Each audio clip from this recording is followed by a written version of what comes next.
Hola, buen día. Bienvenidos a la clase de Ciencias Enfoque en Química para el grupo tercero C. El día de hoy continuamos con nuestra serie de Historia de la tabla periódica, tocando analizar el tornillo telúrico de Champ-Courtois. En 1862, un geólogo francés llamado Alexandre Champ-Courtois organizó los elementos químicos conocidos en orden ascendente de sus masas atómicas mediante una línea en espiral alrededor de un cilindro. Este arreglo fue conocido como tornillo telúrico, siendo el término telúrico que se refiere a la Tierra.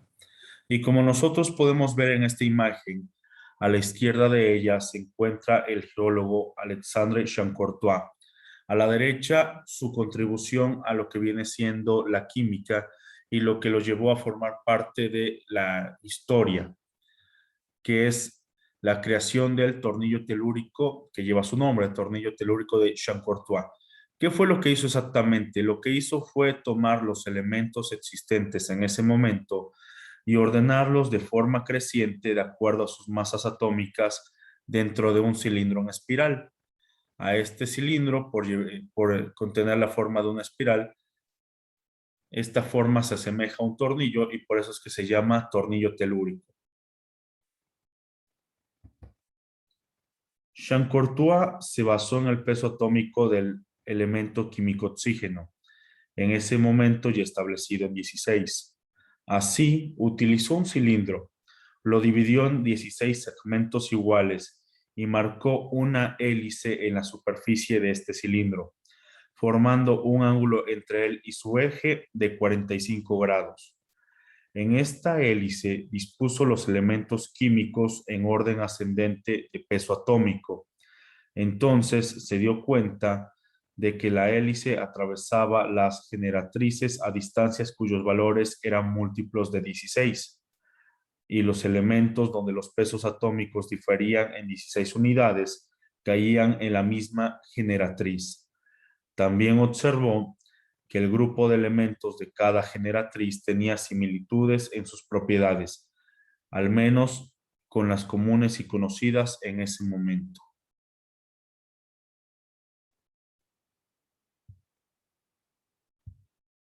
Bien, entonces nosotros aquí apreciamos cómo es que cada uno de los elementos, como nos lo dice ahí, cada 16 unidades, los elementos tenían la característica de compartir ciertas propiedades similares. Podemos ver aquí a litio, a sodio y a potasio, en la primera generatriz. Podemos ver en la segunda generatriz, que básicamente es esta línea vertical, a berilio, magnesio y calcio. De ahí podemos ver en la siguiente generatriz a boro, así como a azufre. En la cuarta generatriz podemos ver a carbono, a silicio y a titanio. Y entonces Charles-Courtois observó que dentro de estas generatrices había elementos que compartían propiedades similares. Más adelante nosotros vamos en este caso, conforme avanza el tiempo, a darnos cuenta de que estos elementos que comparten características similares se van a agrupar posteriormente en la tabla periódica en familias. En este caso la familia 1, familia de los metales alcalinos, familia 2, metales alcalino-térreos y así sucesivamente.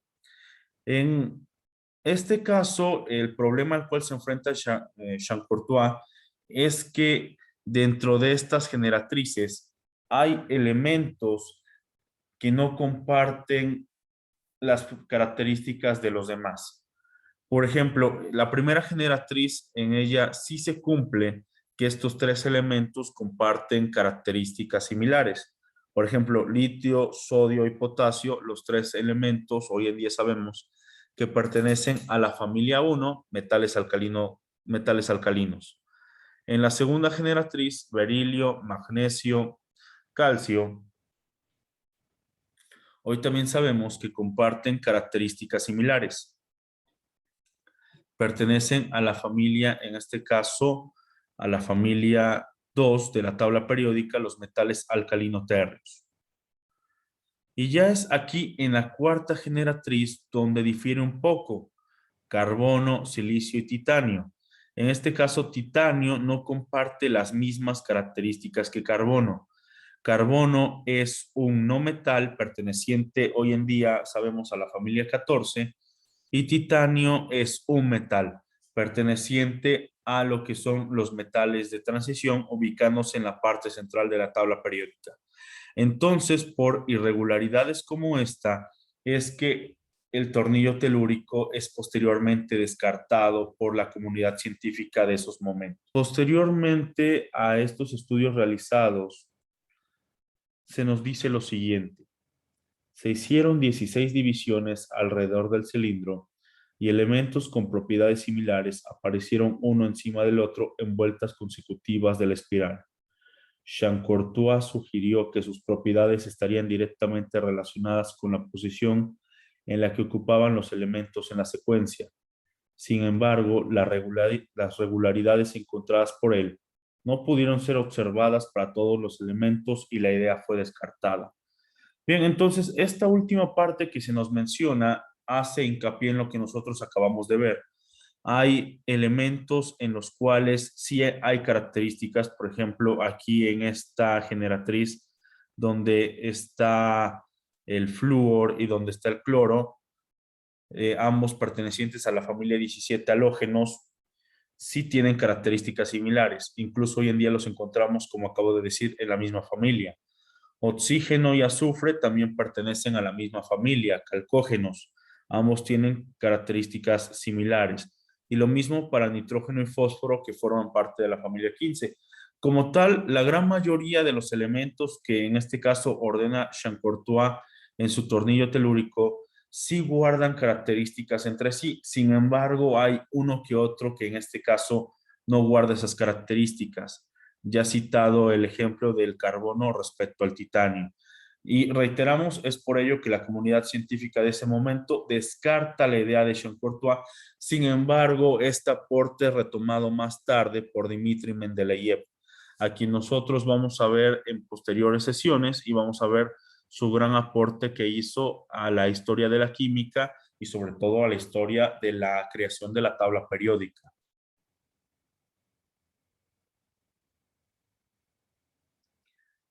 Continuamos, se nos dice lo siguiente respecto a la refutación del trabajo de Chamcortua. Sin embargo, a partir de los textos que exploran el tema, se puede concluir que el principal motivo de la refutación de su obra no solo se centró en la cuestión experimental, sino en la excesiva complejidad de su obra, quizás por los métodos de hacer ciencia de la época. Y también es relevante mencionar que su sistema también incluía compuestos, no solo elementos puros. Entonces, aquí ya en esta parte final respecto al análisis de lo que es el tornillo telúrico de Chamcortua, se nos dice que no solamente se le refutó su trabajo por las irregularidades que presentaba en algunas generatrices posteriormente llamadas familias, sino que su tornillo telúrico era demasiado complejo para, en este caso, la ciencia de la época. Y más allá de eso, su tornillo telúrico de alguna forma se podría decir que era impuro. Hoy en día nosotros sabemos que la tabla periódica, la tabla de los elementos químicos, es eso, de solamente elementos químicos. Recordemos que en su momento ya vimos la definición de elemento. Un elemento está formado por átomos o la sumatoria de átomos del mismo tipo. Y un compuesto es la unión de dos o más elementos. Entonces, hay una gran diferencia entre lo que es un elemento y un compuesto. Y aquí el relato nos cuenta que en la configuración de Chamcortua, en este tornillo telúrico, también había existencia de compuestos, lo cual era un gran problema y descartaba casi de forma total pues su proyecto. Finalmente queda por comentar una singularidad. Tanto en este caso, Newlands como Chamcortua, ambos presentaron sus proyectos a la comunidad científica de la época. Nosotros ya vimos que la contribución de Newlands a lo que es la historia de la tabla periódica fue la creación de las octavas de Newlands, una configuración en la cual existía la característica de que cada 8 elementos se encontraba de nuevo un elemento con propiedades similares a lo que viene siendo el anterior. Entonces, tanto Newlands como Champ-Courtois, ambos estaban en este caso estableciendo el precedente de lo que posteriormente nosotros llamaríamos familias en la tabla periódica. Una familia en la tabla periódica es una agrupación de elementos que comparten características similares. Entonces, Newlands presentó en este caso las octavas de Newlands, Champ-Courtois presentó el tornillo telúrico y lamentablemente ambos proyectos fueron en este caso rechazados por la comunidad científica por considerarse irregulares. Sin embargo, reiteramos, ambos proyectos sentaron la base de lo que fue el estudio y precedente de la tabla periódica, para que posteriormente llegara el ruso Dmitri Mendeleev, a quien nosotros estudiaremos muy pronto en este curso, y Dmitri Mendeleev sentó las bases de lo que hoy es la tabla periódica actual. Bien, con esto concluimos lo que viene siendo la sesión del día de hoy acerca de la contribución de, en este caso, el geólogo francés Champ-Courtois.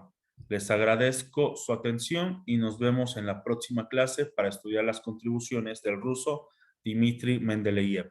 Por su atención, muchas gracias. Tengan ustedes un muy buen día. Hasta luego.